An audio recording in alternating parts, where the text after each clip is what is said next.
Mal.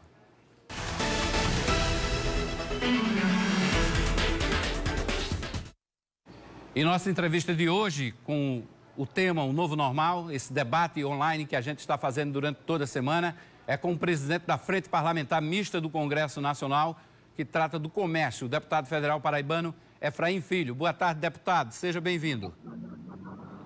Boa tarde, Emily Luna. Saudações aí a todos os nossos telespectadores.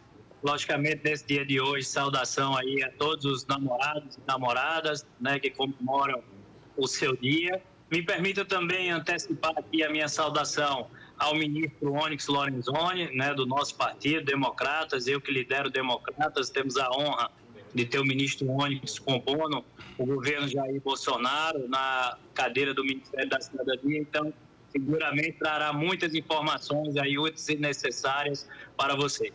Com certeza. Daqui a pouquinho, no próximo bloco, a gente vai fazer um contato com Brasília, trazer a entrevista com o ministro. Deputado, em relação ao comércio, a Frente Parlamentar Mista que trata do comércio aí no Congresso Nacional, que o senhor preside, quais são as ações que foram desenvolvidas nesse sentido, dessa retomada para o novo normal? Olha, Hermes, nós temos aí duas abordagens que são extremamente necessárias quando a gente fala do setor de comércio e serviços, empreendedorismo, né, que é o setor hoje que mais gera emprego no Brasil, né? A economia brasileira é alavancada na relação com principalmente as micro, pequenas e médias empresas, né? São elas que mais empregam as pessoas. E nesse momento nós temos dois temas. Um deles é a reabertura, né? A volta às atividades. E o segundo é a sobrevivência do ponto de vista empresarial, o acesso ao crédito, né? Que tem sido uma grande burocracia, que tem tido realmente um grande problema, né? Dificuldade das empresas que querem fazer a travessia desse momento mais crítico da pandemia e tem encontrado nos bancos, né, verdadeiras barreiras para essa relação. A nossa defesa quanto à reabertura é que o poder público existe para fiscalizar e não para proibir. Então, eu acho que as decisões do governo do Estado e da Prefeitura de João Pessoa, por exemplo, que passam agora, né, a gente tem visto as últimas notícias, a discussão dos protocolos de reabertura é acertada, é o que deve existir. Eu sou a favor da reabertura, acho que o comércio e o serviço têm que seguir orientações, serem fiscalizados, mas proibir de funcionar não é a medida correta. Certo. Deputado, o senhor acredita que a Câmara Federal, o Senado Federal estão cumprindo o papel que é cobrado pela sociedade nesse momento, aprovando projetos, iniciativas que garantam essa estabilidade mesmo diante dessa situação? Eu tenho essa convicção, sim, meu caro Hermes. O Congresso Nacional ele conseguiu corresponder à expectativa da população, principalmente ali no momento mais crítico, no início, onde havia muita desinformação, ainda muita dificuldade para saber qual estratégia seguir. O Congresso Nacional foi responsável por organizar essa agenda, organizar, né, essa pauta da crise que nós sobrevivemos em parceria com o governo federal. Nós aprovamos um socorro às pessoas, o que era necessário, o auxílio emergencial, o Corona Voucher, né, que inclusive o ministro Onyx Lorenzoni falará com vocês depois. Ou seja, foi preciso atender a família mais vulnerável, né, aquela que mais precisava para colocar o pão na mesa da sua família. Atendemos as empresas e os empregos, né, com medidas que, por exemplo, suspenderam os contratos de trabalho, evitaram demissões ainda maiores nesse período. O governo, através da política pública, ajudando a manter empregos em diversas empresas. E eu antecipei aqui com você a questão do crédito. Né? Dia 29 de junho, eu estou assumindo a relatoria da medida provisória 975, que é a última medida provisória editada pelo governo que fala do acesso ao crédito. O deputado Efraim Filho assume a relatoria, né, da medida do governo e nós vamos trabalhar muito fortemente para que as empresas e o comércio consigam fazer essa travessia, garantindo emprego ao cidadão e sobrevivência das empresas para que a retomada da economia possa se dar de uma forma mais rápida. Deputado, como o senhor é um agente político, a gente está num ano de eleições municipais e essas eleições podem, inclusive, ser adiadas. Qual é o posicionamento dos democratas em nível nacional? É do adiamento? É apenas da suspensão do processo todo para o próximo ano, para a unificação dos mandatos? Qual é o pensamento em relação a isso?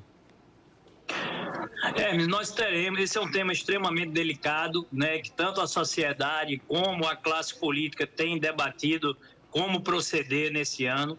Terça-feira, às 11 horas da manhã, também em primeira mão trago a você, estarei participando de uma videoconferência dos líderes, né, do Congresso Nacional com o ministro Barroso, né? Nós vamos estar com o presidente do TSE, o ministro Barroso, às 11 horas da manhã, reunidos com uma junta, né, de médicos, especialistas, infectologistas, epidemiologistas, para definir qual é a expectativa da curva. Então, a ciência é quem vai nos dizer se a gente tem condições de fazer eleições em outubro, se elas precisam ser adiadas para novembro, ou se, chegando até outubro, não tiver condições, cancelar essas eleições e prorrogar os mandatos. Mas hoje, a tese das eleições ocorrerem ainda esse ano, ainda detém, né, a maioria das expectativas. Na terça-feira estaremos com o ministro Barroso,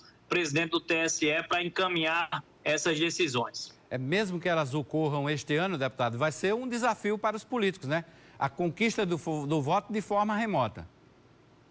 De forma remota, as redes sociais, inclusive já falamos sobre isso em outras matérias, a inovação, a criatividade vão ser elementos novos. Agora, não justificaria, né, os políticos dizer que não pode ter eleição se o povo está na rua, voltando a trabalhar, voltando a retomar suas atividades. O novo normal, né, como você apresentou aí no quadro, eu achei muito interessante. Então, a própria eleição, ela passará por um novo normal, né, uma forma diferente de abordar, de conquistar e de poder exercer a sua cidadania. Agora, é importante dizer, é preciso preservar a cidadania, é preciso preservar a democracia, né? Nós não podemos passar a imagem de que a democracia é algo descartável, que o cidadão, a gente retire do cidadão o direito dele escolher quem vai governar a sua cidade, os seus destinos. Então, acho que com respeito, com cuidado, a gente pode preservar a democracia e dar ao cidadão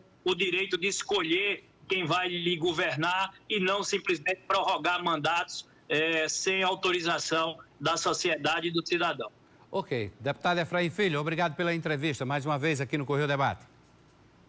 Eu que agradeço, Hermes, a todo o Correio Debate, ao nosso sempre senador Roberto Cavalcante, que tem sido uma voz muito forte na defesa do comércio, do serviço, do empreendedorismo. Então, Paraíba, né, com a minha presença na relatoria da medida provisória do acesso ao crédito, estará mais uma vez no cenário dos grandes debates nacionais, com vez e voz, e vamos lutar muito para que as empresas sobrevivam. Elas são essenciais para garantir o emprego e o pão na mesa da família de muitos cidadãos, e vamos dar condições de burocratizar o crédito e de fazer essa travessia. Um abraço forte e uma boa tarde a todos. Obrigado, até mais. Bom, a gente vai a uma pausa. Na volta...